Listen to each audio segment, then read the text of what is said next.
하여튼 사람은 교육해야 된다고 봐요. 서독과 도덕처럼. 우리는 그렇게 가야 돼요. 자, 그래서 이 사진 자료가 남아있어요. 33년에 개성에서 우리 이국노 박사, 최현배 선생님이 학자들, 이윤재 선생님이 모여가지고 맞춤법을 어떻게 통일하냐. 자, 선생님들 보세요. 예를 들면 예전에는 받침이 없었어요. 쌍기역, 기역, 시옷이 묶이지 않았어요. 예를 들면 할수, 박해 할 때 쌍기역이 아니었습니다. 그냥 바 하고 그냥 소리나는 대로 태웠었어요. 소리나는 대로. 그 어원을 구분 안 한 겁니다. 그래서는 안 되죠. 없다 할 때는 그냥 비읍 따로 썼어요. 근데 비읍 시옷을 쓰죠. 이게 맞춤법이 통일되는 거예요. 그래서 두 번째 학술회의는 우리 서울의 그 강북의 화계사에서 했습니다. 여기 보면은 최현배 선생님이 보이죠? 신명일 선생님이 보이고 우리 김윤경 선생님이 보이고 그렇습니다. 이게 이제 한글 맞춤법 통일안이 33년에 이게 나옵니다. 그 다음에 여기 이거는 이제 원양에 가서 또 학술회의를 했어요. 표준말을 이 정하는 것도 중요합니다. 영화 말모에 보면은 그게 나오죠. 그 감자를 우리 전체 우리 민족 구성원들이 똑같이 감자를 하지 않았죠. 저 제주도에서는 뭐라고 부르죠? 예전에 영화도 나왔죠. 감자를 제주도에서는 지슬이라고 했죠. 이국노 선생님이 그래서 이분이 일화가 있어요. 하루는 1911년에 만주가 독립운동을 하려고 할 때 평안도에서 어느 집에 들어가서 밥을 먹는데 고추장을 달라고 했어요. 비벼 먹으려고. 근데 고추장을 주세요. 식당의 사장님이. 근데 고추장을 갖다 주지 못하는 거예요. 그래서 이제 손으로 하면서 이렇게 비벼 먹고 이렇게 하니까 댕가지장이요 이랬다. 그러니까 평안도에서는 고추장을 댕가지장이라고 합니다. 이거를 하나로 통일하는 거예요. 자, 예를 들면은 지금은 부추 있죠, 부추.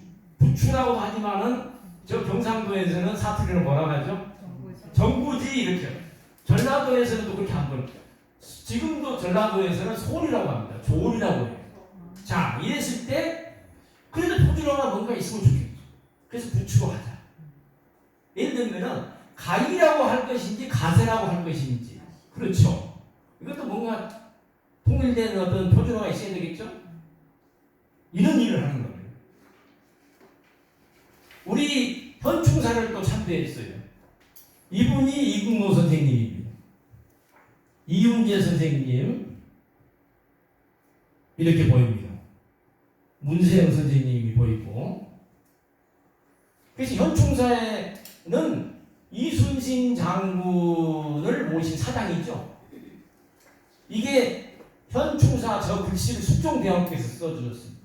그런데 일제 식민지 시기는 나라를 유지하고 있어요. 뺏겼어요. 이순신 장군이 계시던 시기보다 더 떨어진 거죠.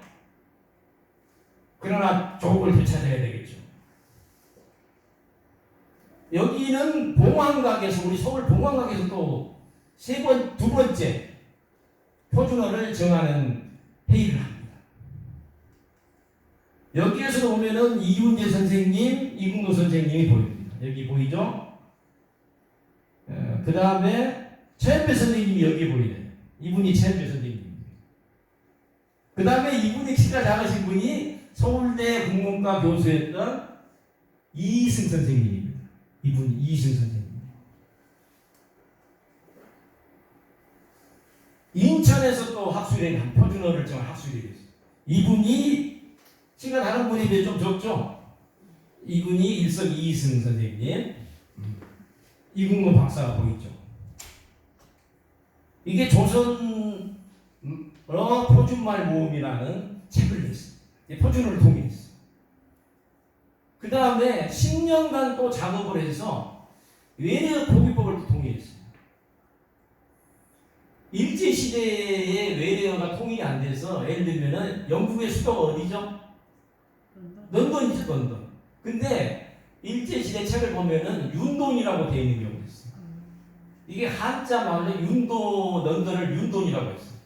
어느 책에는 런던이라고 쓰게 됐어요. 아니, 나 런던으로 써야 된다.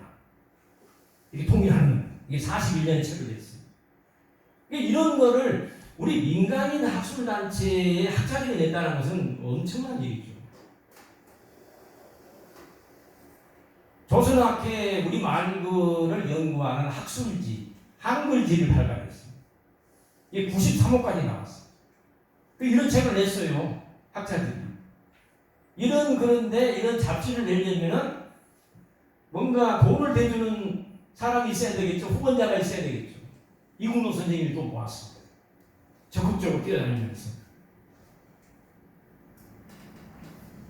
자, 그러면서 드디어 어휘를 모아서 사전 편찬을 만들어서 14년 만에 16만 어휘를 모았습니다. 그래서 이거를 조파를 해서 만들어내려고 했어요. 책만 내면 돼요. 그러나 일제는 용납할 수가 없죠. 10년 이상을 일제 경찰들이 종로경찰서 형사들 지켜봤어요. 너희들이 어느 독립운동을 하고 있고, 그래서 탄압을 하는 거예요. 사전을 편찬한다는 것은 아까 제가 유대인 얘기를 했죠. 우리 말을 뺏겨서는 안 됩니다. 어휘를 유지하면 민족의식이 생기면 언젠가는 조국을 되살릴 수가 있죠. 그렇죠. 일본 제국이 못된 짓을 많이 했기 때문에 결국 망했죠. 어떤 잘 나가는 나라가 반드시 흥망성쇠가 있어요. 망할 때 빵 누르면 되는 거죠. 그렇죠? 이게 사전 원고입니다. 이게 한글학회에 이 원고가 있어요. 제가 이 자료를 보고 찍었어요. 한글학회 예전에 제가 연구위원을 했었어요. 이 큰 사전 해방 이후에는 이제 조선어 대사전이 우리말 용어로 뭐로 바뀌냐면은 조선어 대사전이 조선말, 그 다음에 대사전이 큰 사전이 이렇게 바뀌어요. 더 큰 사전이 더 이름이 좋죠. 이거 우리말이니까. 자, 그래서 일제는 이렇게 독립운동을 하고 있다는 것을 알았습니다. 그냥 내버려 둘 수가 없죠. 그래서 탄압하는 겁니다. 조선어학회 사건을 일으켰습니다. 42년에 일으킵니다.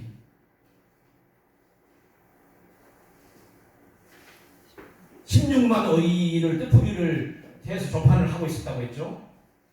10월 1일 날. 네. 그래서 상위 3인을 검거하고 사전 원고는 재판의 증거물이 되겠죠.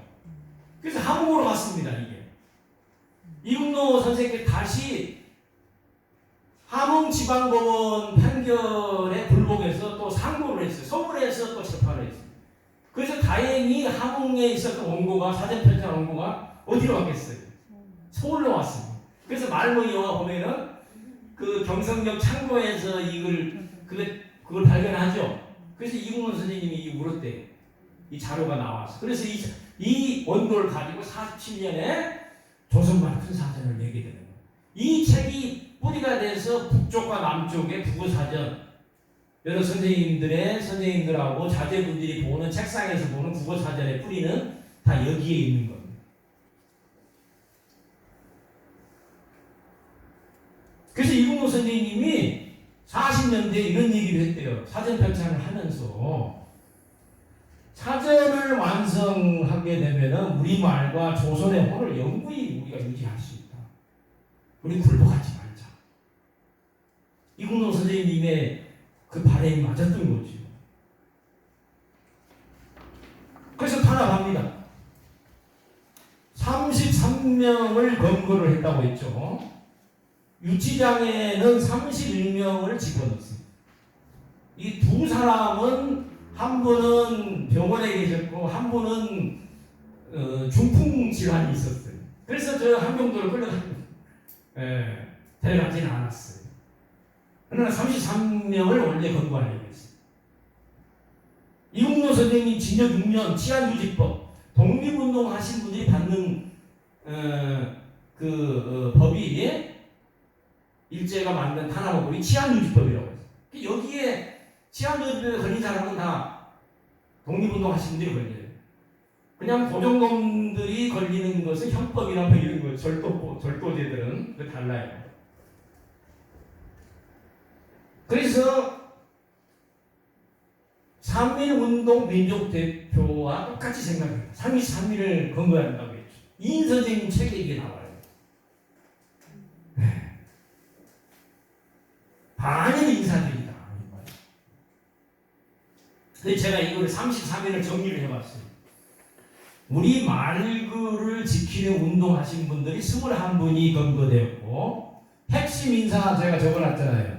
이금노, 이훈재, 최연배, 이승 선생 같은 분들. 여기에 관여하신 분들. 이훈재 선생님, 이게 이제 옥사하신 한징 선생님이 있어요. 이국노 선생님, 최연배 선생님, 이분이 최연배 선생님. 여러 선생님들 아마 이분을 많이 얼굴 보셨을 겁니다.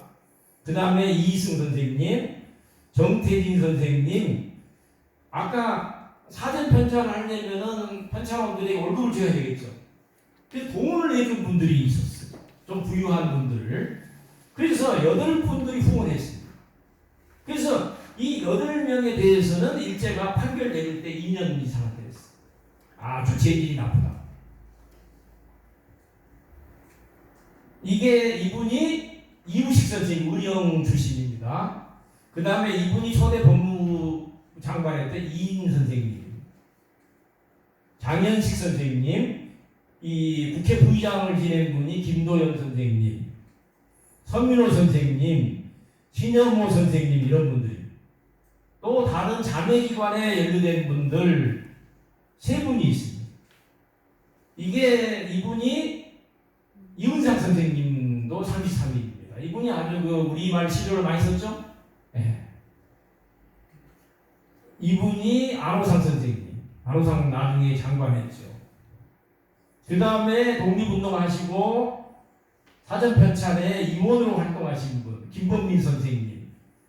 이분이 사실은 만해 한영훈 선생님의 수제자였어요. 그래서 범호사 3.1 만세 시위를 이분이 주장했어요. 한영훈 선생님이 얼마나 대단하신 분이었어요. 그래서 이 조선학교 사건은 대단히 이채로운 그런 독립운동 사건이었다. 이렇게 볼 수 있겠습니다. 치안유지법 위반이라고 했죠. 그 2분은 고문을 많이 받아서 옥사했다. 감옥에서 돌아가신 2분. 제가 얘기했죠. 이훈재 선생님. 징역 6년, 4년, 2년 6개월 이렇게 받으신 분들은 해방되고 나서 풀려났어요. 이국노 선생님은 하도 힘들었는지 고문을 많이 받아서 그냥 들것에 실려 나왔죠. 더 오래 계셨으면은 우리 남쪽에서 정치 활동도 못했겠죠. 그 다음에 사전 편찬하신 분들 제가 얘기했죠. 2년 이상, 1년 이하 뭐 이게 여기 보세요. 이중화 선생님은 62세, 권승우 선생은 26살이 청년이에요. 이런 분들이 사전 편찬론을 한 겁니다. 전국적으로 33개인이 참여했어요. 서울, 경기가 10명, 경상도 10명, 전라도 8명. 그 다음에 충청, 강원, 황해도까지 있잖아요. 24분이 독립유공 서울을 받았습니다. 너무나 잘 된 거죠. 근데 사실은 어느 독립운동의 총사령관이 누구는 독립유공자가 손이 안 된다고 했죠? 이국노 선생은 북쪽에 계셨기 때문에 이 김원봉 선생처럼 아직 안 된 겁니다. 이거는 우리 대한민국에서 자신감을 이제는 가져야 돼요. 그래서 이 사진을 제가 그 후손들에게 얻었는데 제일 좋아하는 사진입니다. 제가 아까 얘기했죠. 이국노 선생님 결혼 10주년 만에 찍은 사진이에요. 근데 이국노 선생님이 이렇게 앉아있죠. 저라면 굉장히 그 집사람에게 되게 미안했을 것 같아요. 근데 아주 당당해요, 이 이국노 선생님. 그리고 사모님, 제가 얘기했던 그리고 이사이 보세요. 첫째 아들, 그 다음에 장녀, 그 다음에 아들 둘이죠. 그래서 지금 자식이 4명인데 북에 가서도 또 자식을 낳았어요. 그 사진을 제가 나중에 발견했어요. 근데 아까 얘기했죠. 그 결혼식에서 사모님이 가져온 뭐 귀걸이, 금반지도 다 팔아먹었대요. 사전 변자 얼굴을 줘야 되니까. 이국노 선생님이 그랬대요. 남편이니까 말로 내가 이 다음에 사전 잘 팔리면은 당신에게 10개의 금반지를 끼워주겠다고. 근데 나중에 이국노 선생님이 북쪽에 가셔가지고 북쪽이 자르만이 됐어요. 그리고 국회의원을 여러 번 했어요. 그러니까 사모님에게 한 약속은 지켜졌죠. 저는 그렇다고 봐요. 그래서 이 조선어학회 사건, 제가 공부를 해보니까 조선어학회 사건은 예전의 교과서에는 독립운동을 하지 않았는데 일제가 조작해가지고 독립운동으로 몰아가지고 탄압한 사건으로 봤습니다. 근데 제가 공부를 했더니 이국노 선생님이나 왜냐하면은 제일 이끌어간 지도자를 먼저 연구해야죠. 그렇죠. 핵심 인사를 연구가 안 됐어요. 제가 공부를 해보니까 이 조작된 사건이 아니고 진짜로 언어 독립운동을 했기 때문에 일제가 탄압한 사건이었어요. 조작 날조된 사건이 아니었던 거죠. 그래서 최현배 선생님이나 이희승 선생님의 주장과는 이국노 선생님이나 제가 얘기했던 이훈재 선생님이나 신명민 선생님의 주장이 달랐어요. 네, 그래서 밝혀낸 겁니다. 그런데 기존의 연구는 그 조선학회를 이끌어간 총사령관에 대한 연구가 신층적으로 안 됐어요. 그래서 이분을 연구했더니 판결문하고 이국노가 주장하는 행적이나 그 경찰서에 끌려가서 진술한 내용이 똑같았어요. 그러니까 탄압받은 거예요. 그래서 보세요. 조선학회 사건의 진실, 민족주의자들의 소굴이었고 아주 일제는 이미 아주 주의를 필요로 하는 단체다. 지켜봐야 된다. 그래서 결국은 탄압한 겁니다. 42년 9월 5일 날 이국노 화동 129번지 1층은 우리 서울에서 북촌의 한옥을 제일 많이 지은 분이 정세원 선생님이라는 분이 이분이 이국노 선생님을 지켜보고서 지문 하나에 해관을 기증해줬어요. 진짜 훌륭한 분이에요. 정세원이라는 분이 있습니다. 북촌을 개발하신 분이에요. 이건 독립운동가예요. 그래서 이국노 선생님이 1층을 쓰고 2층은 사전편찬실이었어요. 거기에 이국노 선생님 책상에 글 하나, 편지글이 하나 있었어요. 그것은 만주에서 독립운동을 하고 있는 윤세록 선생님에게 보낸 편지글이 있었어요. 그 윤세록 선생님이 또 이국노 선생님이 보낸 편지글이 있고 자기가 보내는 편지글이 있었어요. 이거를 증거물로 잡았어요. 아, 이국노가 바로 대종교의 3대 교주인 윤세록하고 연결되어 있구나. 탄압해야 되겠다. 그래서 탄압을 하는 겁니다. 또 한국경찰서에서 이국노 선생님이 자기는 귀국을 해서 한글운동을 통해서 조선의 독립에 이바지하려고 했다. 이건 아마 진실이었겠죠. 이분이 살아오는 행적이 이러니까. 그래서 민족 문화를 재건하려고 했다. 맞습니다. 독립운동 차원에서 전개됐구나. 그래서 탄압을 한 겁니다. 제가 아까 얘기했던 28년에 이런 얘기했다고 했죠. 자기는 국어 독립운동을 하겠다. 미국에서. 그렇게 한 거죠. 그래서 일제 검사들이 봤을 때는 조선어 학회는 독립운동 단체이고 독립운동을 해체하는 그런 활동을 한 자들이다. 아주 재질이 나쁘다. 그래서 탄압한 겁니다. 물론 공도 많이 받았다. 이국노 선생님이 7번을 기절했대요. 우리 지금 사진에 보면 이국노 선생님 모습 보면 굉장히 아주 약해 보여요. 굉장히 건강해요. 건강해 보이죠? 근데 7번을 기절했다. 물을 막 집어넣는 건데 폐가 다 망가지고 잘못하면 폐기력이 되고 죽어요. 일제가 아주 고문 기술이 아주 뛰어났잖아요. 또 12차례 비행기 태우기 하는 공중에 매달린 고문이 있습니다. 많이 맞고 능박능 걸리고, 그래서 우리는 독립운동 하신 분들을 잊어서는 안 되는 거예요. 그래서 이때 판결문에 보면은 조선학회의 말벌운동은 독립운동의 한 형태다 이렇게 아주 설명이 있습니다. 그러면서 민족의식을 확실히 가지고 있는 자들이다. 아주 나쁜 영향을 끼쳤다. 그래서 탄압하는 거죠. 이게 판결문이 2개가 있어요. 이국노 스님도 그렇게 얘기를 했어요. 조선 독립운동의 근본이어서 우리는 탄압받을 수밖에 없다. 이런 글을 또 썼어요. 해방 후에. 그러니까 초기에 그 핵심 인사가 아닌 조선학회의 사건은 일제가 독립운동하지 않는 날조돼서 탄압받은 사건이다. 이 학설은 유지가 되겠어요? 무너지겠어요? 무너지는 거예요. 그래서 지금 교과서에는 이렇게 쓰여져 있어요. 조선학회는 독립운동 단체로 규정 간주해서 탄압한 사건이다. 아마 제가 이런 발표를 굉장히 많이 했어요. 그래서 지금 교과서에는 반영이 됐습니다. 그래서 진실이 이렇게 찾아가는 거죠. 우리 교과서에, 이제 중고등학교 교과서에.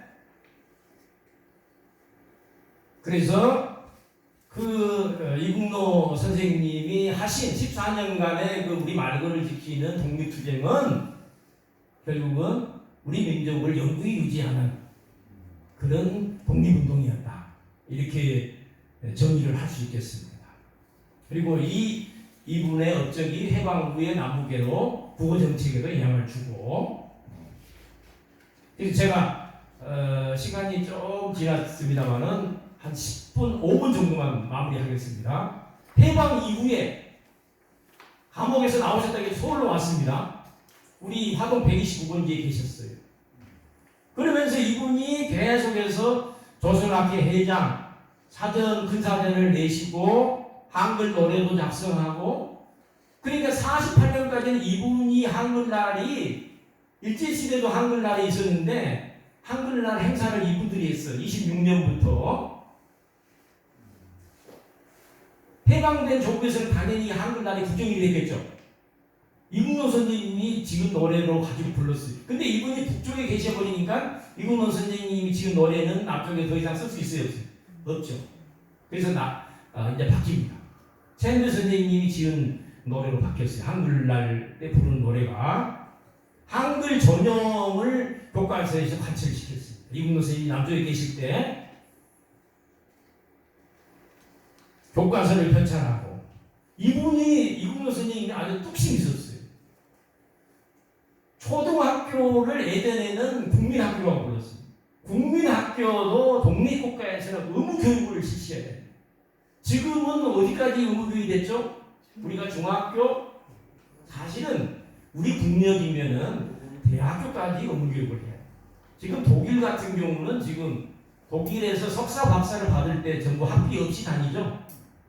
그렇습니다. 왜냐하면은 의무교육을 해서 그분들이 제 나라의 발전에 얼마나 기여하겠어요. 납부금이 대학교 등록금이 많다는 것은 이게 있을 수 없어요. 이국노 선생님의 모습이 보이죠? 이 45년에 재건이 돼서 여기에 보면은 이승 선생님의 모습이 보여요.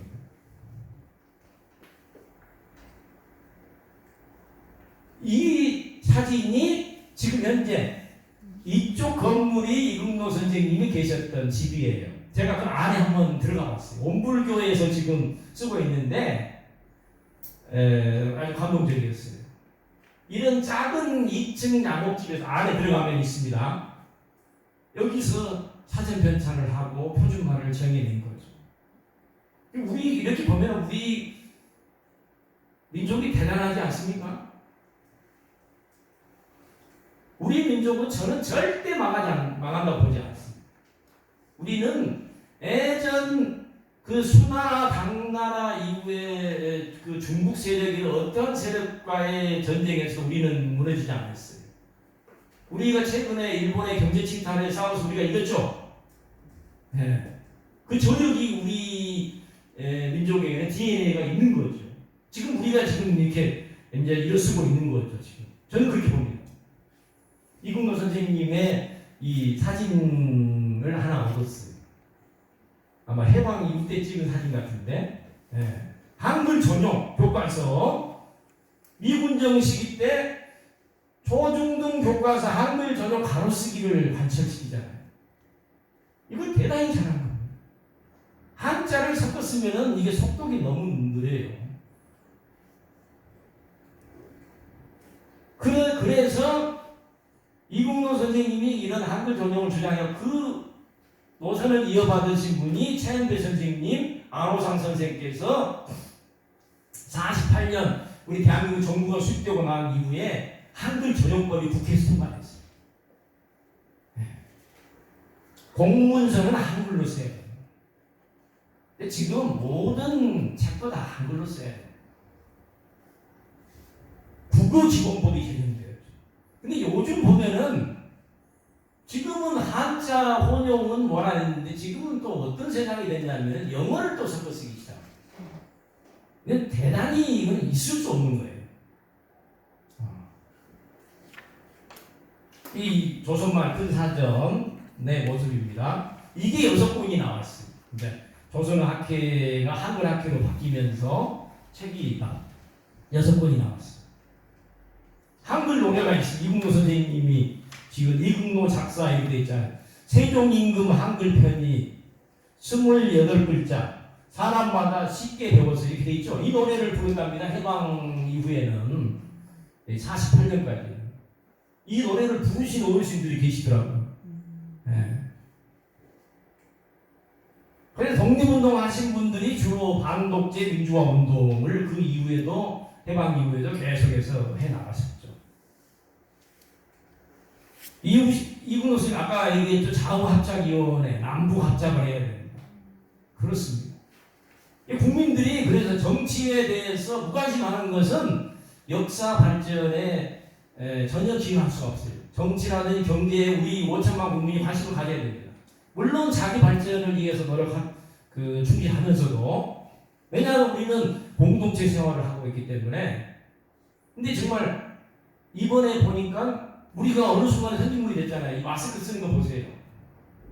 상대방을 배려하니까 마스크를 쓰니까 이게 전염도 안 되고 지금 K-방역이 나오지 않습니까? 그게 바로 우리의 교육열, 우리 민족의 우수성이 지금 저는 드러난 것이다. 우리가 알고 있는 뭐 독일이나 프랑스, 스페인, 미국을 봤을 때 전혀 우리보다도 수준이 그렇게 높지 않죠? 아마 우리가 이제는 뭔가 선도할 가능성이 큽니다.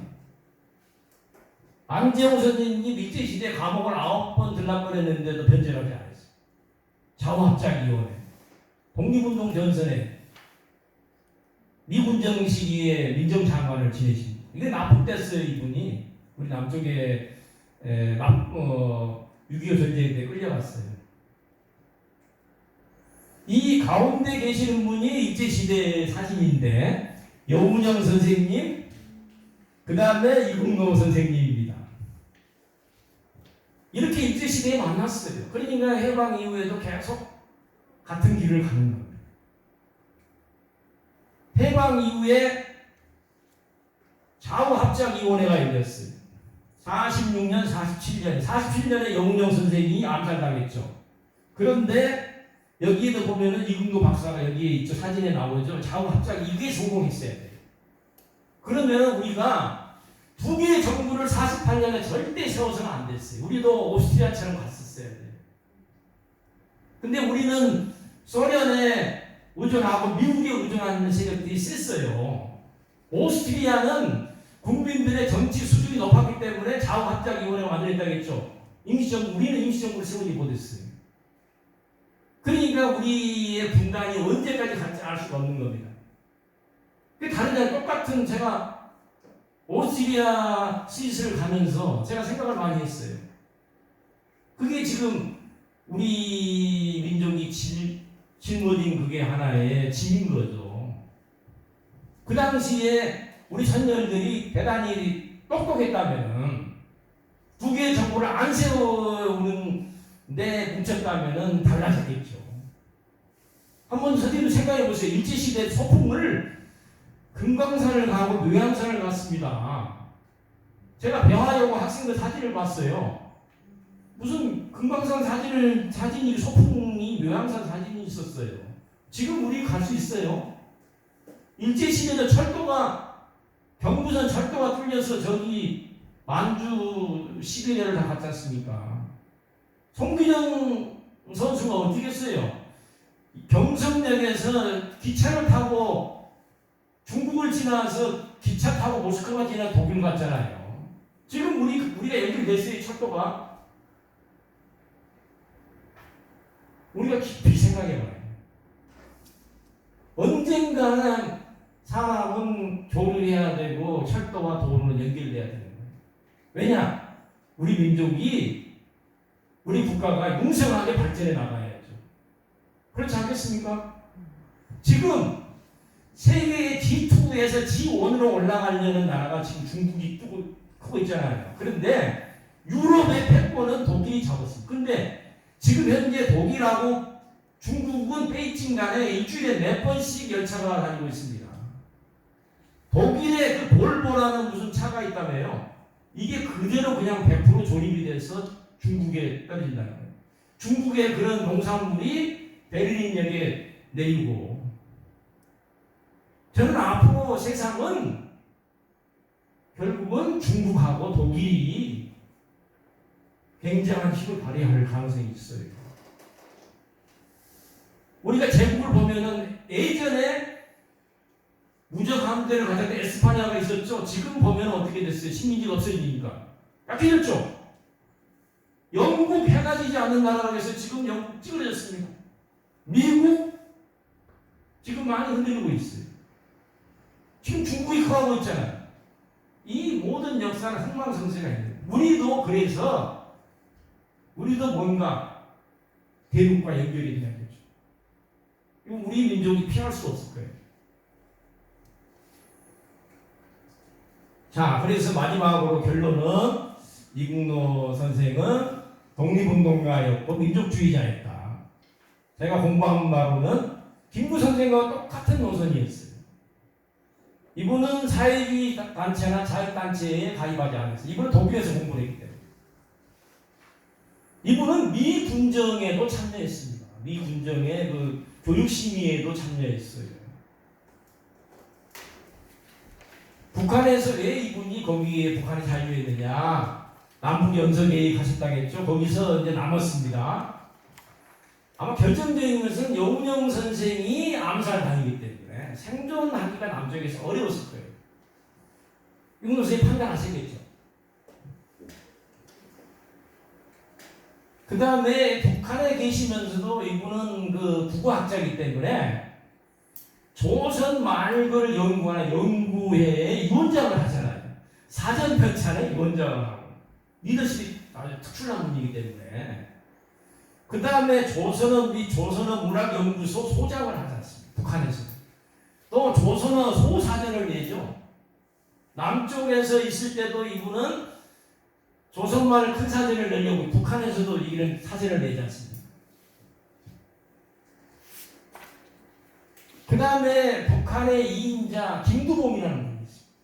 저 기장 출신의 대단한 독립운동가가 있어요. 김두봉 선 이분도 주시경의 수제자였습니다. 근데 이분은 연합파였기 때문에 김일성이 숙청을 당했는데 이국노 선생님은 정치의 노선에는 깊게 개입하지 않았어요. 숙청이 안 됐어요. 그래서 언어 정책을 주도하고 이분이 문화운동도 주도하고 78년에 선거에서 애국 열사령에 계십니다. 그래서 저는 이국노 선생이나 차인배 선생님이 우리 민족에게 남긴 교훈이 뭐냐? 우리 언어의 분단을 막는 데 기여를 했다. 저는 이렇게 결론을 내릴 수 있겠어요. 국토가 분단되고 국가가 분단되고 민족이 분단돼 있어. 말과 그런 분단이 안 돼 있잖아요. 그것은 다 주시경의 제자들이 북쪽과 남쪽에 있었습니다. 북쪽에 주시경의 수제자가 김도봉이 있었고 남쪽에 주시경의 수제자가 최은배 선생이 있었어요. 또 그 노선을 따르는 이국노 선생이 북쪽에 계셨습니다. 그러니까 우리가 맑은 분단이 안 됐어요. 다른 것은 그런 거 하나 있어요. 딱 하나가 다른 게 있어요. 두음법칙을 우리는 인정하고 있고 북쪽은 인정하지 않습니다. 우리는 그냥 리을을 예를 들면은 역사를 우리는 그냥 이응하고 역사 이렇게 쓰죠. 북쪽에는 역사라고 씁니다. 예. 북쪽에서 우리는 노동자라고 합니다. 두음법칙이 적용되는데 그쪽에서는 노동자 리을로 쓰죠. 예를 들면은 리씨라고 하요. 리승만 이렇게 불러요. 우리는 이승만 이렇게. 이게 두음법칙을 우리는 쓰고 있고 북쪽은 안 쓰는 거예요. 그러나 이거는 굉장히 적인 거죠. 자, 그래서 이 교류 협력을 해야 된다는 거죠. 우리 말들을 잘 지키면서. 자, 그래서 제가 처음에 얘기했던 우리 광화문 세종대왕상 오른쪽에 이 탑이 있습니다. 한번 보십시오, 선생님들. 여기 보면은 조선어 앞에 한말들 수호 기념탑 이 유족들입니다. 이분. 여기에 보면은 이 박원순 시장님이 계실 때 2014년에 저도 이 현장에 있었는데 이분들이 유족들입니다. 아주 깊은 날이었죠. 여기에 이국노 선생님 이름이 5번이나 쓰여졌다. 우리 대한민국에서 복권이 된 거죠. 하나가 안 된 것은 독립유공 서훈이 훈장을 못 받았다.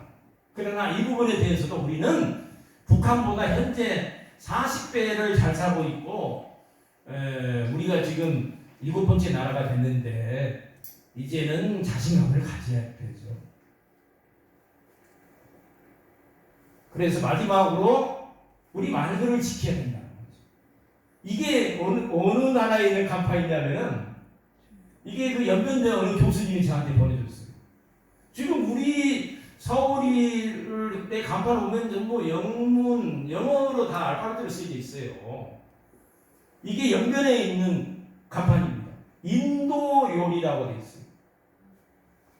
한식부 김치 꼭 한글을 먼저 쓰고 중국어를 씁니다. 연변에. 우리는 그냥 영문으로 그냥 쓰죠. 이건 있을 수 없어요. 우리도 한글로 표기하고 나면 영문으로 써야 돼요. 이건 국가가 개입을 해야 돼요. 여기 보세요. 100년 돌솥밥이라고 있잖아요. 우리 연변으로 동포들 다 하시잖아요. 100년 돌솥밥하고 오른쪽에는 중국 표기로 썼습니다. 100년 무슨 이렇게 돌석자 이렇게 쓰여있죠. 그 다음에 중국 농업은행 이것도 이게 중국어로 이게 중국 농업은행 이게 쓰여있잖아요. 여기 연변에서 우리가 배울 바가 있어야 돼요. 제가 아까 얘기했던 오스트리아를 가면서 이탈리아를 갔어요. 피자집에 들어가 피자를 먹었는데 거기에 봤더니 이탈리아 말로 표기가 되어 있어. 그리고 영어로 쓰여져. 그 다음에 영어 말아. 우리 보면은 우리 고급 식당에 보면은 그냥 어떻게 돼 있죠? 영어로만 그냥 이건 독립국가에서 이건 있을 수 없는 겁니다. 저는 그런 주장을 많이 하고 있습니다만은 그렇다는 겁니다. 그래서 마지막으로 우리 이국노 선생님 포함한 일제시대 조선학회 선열들이 결국 언어 독립투쟁에 헌신했고 또 국어정책에도 기여했고 민족 통일운동에도 기여했다. 언어 독립투쟁의 총사령관이 이국노 선생님이었다. 이렇게 결론을 내릴 수가 있겠습니다. 그래서 우리 말과 우리 한글을 잘 쓰는 것이 결국은 우리 나라를 사랑하는 것이고 민족을 사랑하는 것이다. 동포를 사랑하는 것이다. 이렇게 저는 확신합니다. 이상으로 제 강의를 마치겠습니다. 감사합니다.